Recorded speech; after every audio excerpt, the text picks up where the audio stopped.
In this video, we'll discuss the idea of local connectivity in convolutional neural networks.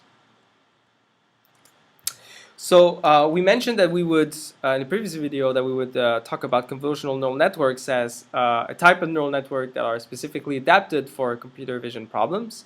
And now we'll first talk about a first property of convolutional neural networks, which is the local connectivity of its hidden units.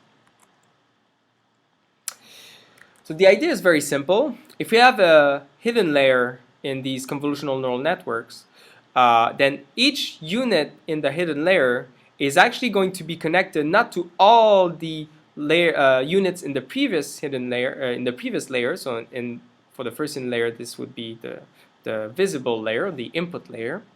It's actually instead going to be connected only to a small number of units, and specifically it's going to be connected to units in a locally spatially localized region of the input. So for instance, we could have this hidden unit here be connected only to the inputs that are present in that region of the image, and this unit could be connected to only these inputs here in that region, and so on.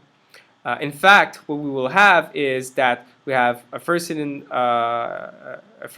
that will connect it only to these inputs here, and then another one connected to a region that is right next to it. This will be the next hidden unit, and you have like hidden units for all these small windows in the original input. A hidden unit will be connected to all the so-called channels. So if we have a grayscale image, then you're connected to just one channel, which is the intensity of the grayscale intensity of the pixels. And then we have a color image, then we'll connect it to all three channels, the R, the G, and the B channel. So that is the intensity of the red channel, the green channel, and the blue channel in the image. And so this local connectivity property will solve the two following problems.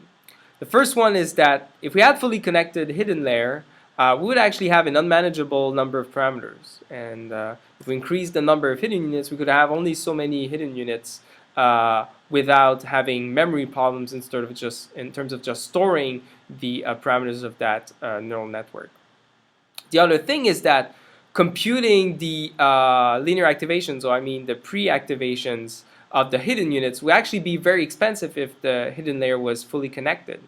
It would scale in the size of the input, and the input size is very big, so that would be very expensive. By having each hidden unit be connected to only a small subset of the inputs, then we reduce the number of multiplications we have to do between weights and inputs. So that's going to give us a procedure which is much more efficient. When we're talking about the part of the image that a unit is connected to, we're going to refer to that as a receptive field. So the grayish area here are the receptive fields of the different units. And sometimes I'm going to refer to R as being the height or the width, if they're square, of the receptive fields. And so this slide is just to emphasize that if you have many channels, for instance 3 channels in RGB images, so we have the R channel here, the B channel, and the G channel here, and the B channel here, then we would actually get a hidden unit would normally be connected to all channels. So to simplify, if this receptive field corresponded to 4 units, which is clearly not true, but just to simplify things, then we have 4 units here and 4 units here. Then this hidden unit here would have 12 connections, 4 here plus the 4 here plus the 4 here. Okay, so that's the idea of local connectivity in convolutional neural networks.